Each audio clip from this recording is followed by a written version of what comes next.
Hello, everybody. Hello. So I am going to be talking to y'all about the final season of Castlevania. And wow, this has been a wild ride. I got to interview Adi Shankar a couple years ago, and we got to do a deep dive on Castlevania. And I feel like it's just one of the Netflix shows that are near and dear to my heart, and without a doubt, brought a lot of attention to Netflix original animation and just Netflix shows in general. I feel like just brought it a lot of attention. And so this is kind of like painful for me. Like it's kind of upsetting to me that this is all wrapping up here. But anyway, without further ado, we will get into this review here and we are going into spoilers. So like I want to hear y'all being like, "Oh my god, you didn't give me a spoiler warning." I'm giving you a spoiler warning. You have a spoiler warning, okay? And if you haven't gone away yet by this point, well, why are you here? Come back later. Okay. And really quickly, if you are here for the first time, hi, my name is Jacki, and I do a lot of trailer reactions and reviews. I have a weekly podcast where I basically just vlog and talk about my life. And I also stream on Twitch on Tuesdays, Wednesdays, and Thursdays at 9 p.m. Pacific Standard Time. And I do a ton of stuff. So just subscribe. Like, come on, be a fan. So, okay. I thought the final season of Castlevania was fabulous. And full disclosure, the first season, which was just a handful of episodes, like a couple episodes, was phenomenal. I absolutely love the animation. I love the gore. I love the brutality. I love the banter. Fell in love with Trevor Sypha and Alucard. And the second season delivered. It made me fall even more deeply in love with those characters. And Dracula was such a great villain that you loved and also felt a lot of sympathy for. And I just thought the story was well written. And then we got into season 3, and just being candid here, I thought it went off the rails a little bit. I felt like they added a lot of characters, and it was like starting to get a little bit like, I was just like, okay, there's a lot here. Like I understand adding layers, and obviously like there's tons of anime that I watch and shows that I watch where there's a lot of characters, but to me I felt like a lot of them were superfluous. And I just kind of like didn't understand why some of them were there. And I also thought that there were parts of season 3 that just seemed over the top for absolutely no reason, and seemed like it was just trying to be so shocking, because that's what Castlevania had been known for, was just being so gory and shocking. And then I was like, okay, like I'm gonna watch this final season because I want to see how this all ends, because like I interviewed Audie and I knew how near and dear this was to his heart and everything. And but like wasn't like the biggest fan of season 3, just full disclosure. So then final season drops, and God, I binged it. I mean, like I binged it. One, I had to binge it for work. If you haven't already, go to Anime News Network. Lindsay Loveridge, our executive editor, and I worked on a number of pieces. I got to interview Kevin Cold, who is another executive producer on the show, and he gives some really interesting answers for the decisions that they made in this final season. And it was a really interesting interview. So, anyway, sidetracked. What did I think about the final season? So I felt like there were so many characters, because there were so many characters introduced in season 3, which I don't know why some of them were even introduced. And then suddenly we had to tie them all together, right? And I felt like in season 4, they introduced some characters and some elements. And I'm like, why are we doing this? Like, let's just stick with the Council of Sisters, like as the villains. And I don't know, some things kind of got like a little wonky for me. But man, did that all come together in the end quite delightfully. So I thought it started off very strong. In the middle, I started to fall off a little bit. But it finished so well. And if you haven't checked out my Castlevania Ending Explained, that's on Anime News Network's YouTube page, like please go. Like I worked really, really hard on it, first of all. And second of all, like I just thought episode 9 and 10 were mind-blowingly good. Mind-blowingly good. So, what did I love about it?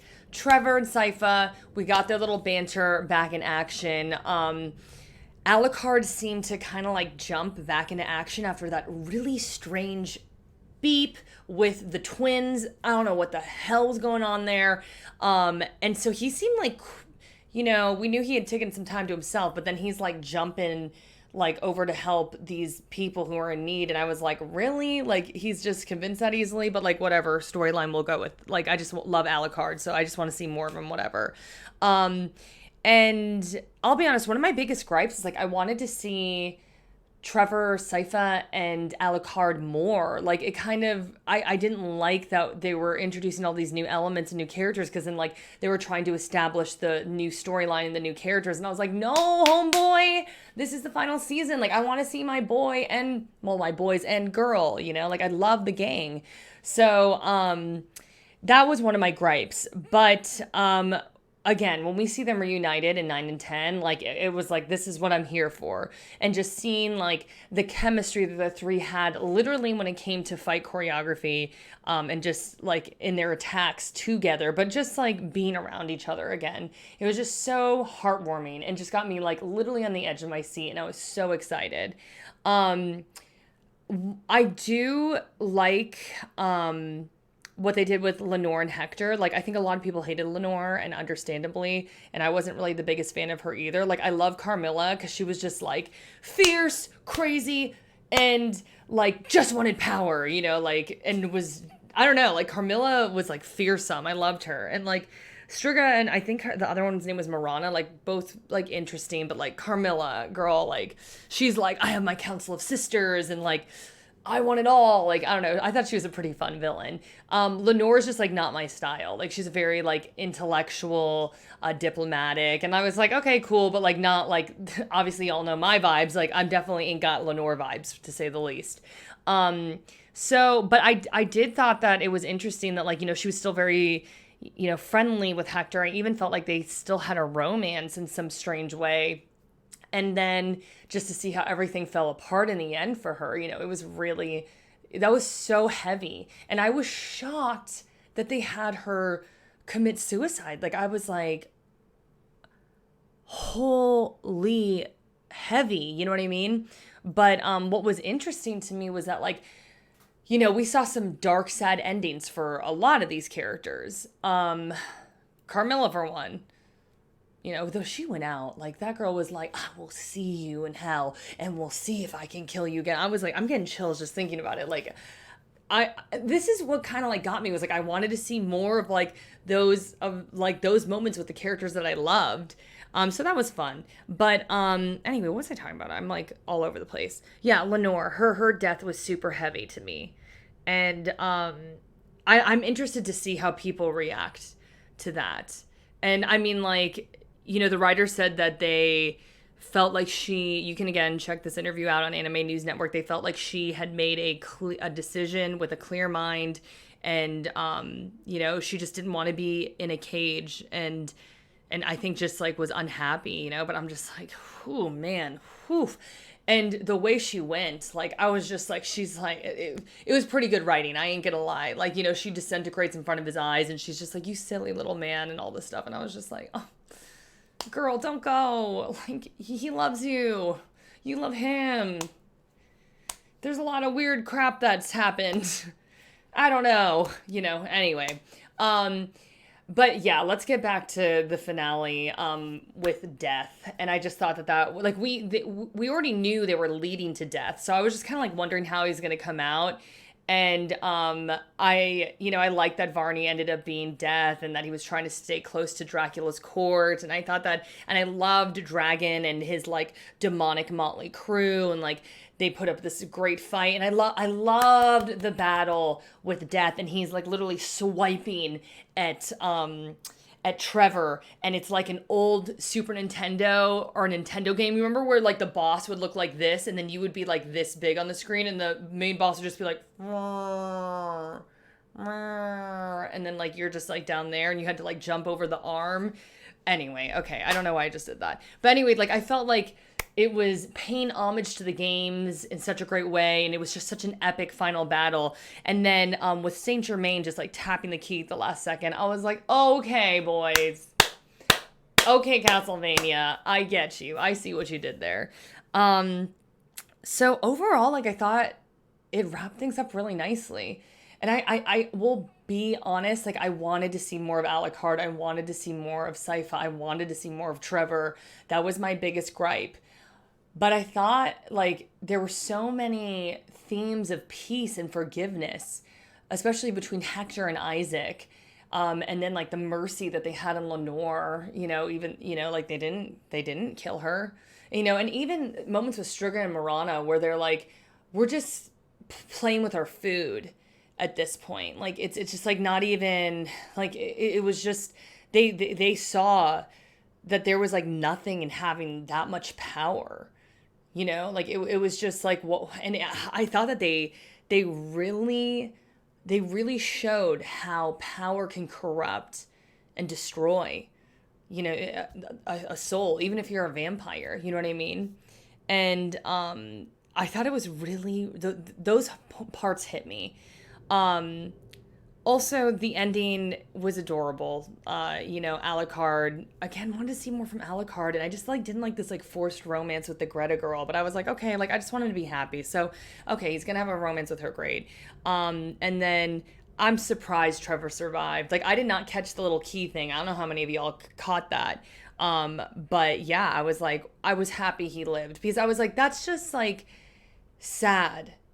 But then I would have accepted it because it's like, he knew what he had to do. Like this was his duty. He is a vampire monster hunter, But yeah, I was like, man, I feel bad for like awful for Sypha. So like, I was happy that he somehow made it back and they were going to all be reunited and they're going to live in that village. And I hope just have better days. And like Kevin Cole, the executive producer in this article was like, they're not overshadowed by Dracula anymore. Like they aren't overshadowed by him anymore. Like now they can live their lives and that's like beautiful, right? That just got me saying that. So yeah, anyway, I thought it was a real treat. I did think some things buttoned up a little bit too nicely and some things like seemed a little rushed at times, like the whole like Rebus and the attack on the castle, and there was like a lot of elements and sometimes I had trouble connecting things and I had to rewatch some of the episodes a few times, so I was like, ooh, is this a little too confusing for people? But overall, just to see them pull back from that brutality and gory and over the topness that I felt like was happening in season 3 and then just kind of be like, no. You literally, there was a part where Hector was like, I think I'm the most sane I've ever been, actually. You know what I mean? And I was like, I think we all have moments like that where we've been dealing with so much trauma and we've been dealing with so much BS and you're just like literally just tripping through life. And then you just get this clarity, right? It just like hits you like a rock and you're just like, yeah, actually, like, this is how the thing should be. And you just become calm and you're not, like, aggressive and wild and ruthless. And I really saw that in the interactions with Isaac and Hector. And even just some of the later ones, too. Some between interactions with characters. And it was beautiful. Like, these were fighters. These were warriors. They were, like, Trevor was definitely a drunk. Alucard has some serious damn trauma, and like Sypha's the only one who like remotely has her head on right. And it's just like you watch all of them like just not being under the shadow of Dracula anymore, and like it's time for them to like take hold of their lives. And it's a beautiful thing. So overall, I thought it was really solid, and I like would really easily give it like an 8.5. And literally, I've rewatched the finale a couple times now. I found it to be super enjoyable. And yeah, Castlevania is over, and that's like a bummer. But it was a really, really great ride. And I thought that they concluded well. And I actually asked Kevin Colt, like, how did you guys avoid like the Game of Thrones like finale debacle? You know, like how did you make this good? And he gave a pretty good answer. So you should go on over. That's like the last time I'm pitching that. But all right, thank you so much for listening. And again, if you don't already, please subscribe to my YouTube channel. Follow me on social media. Make sure you hit up my Twitch streams. And I love y'all.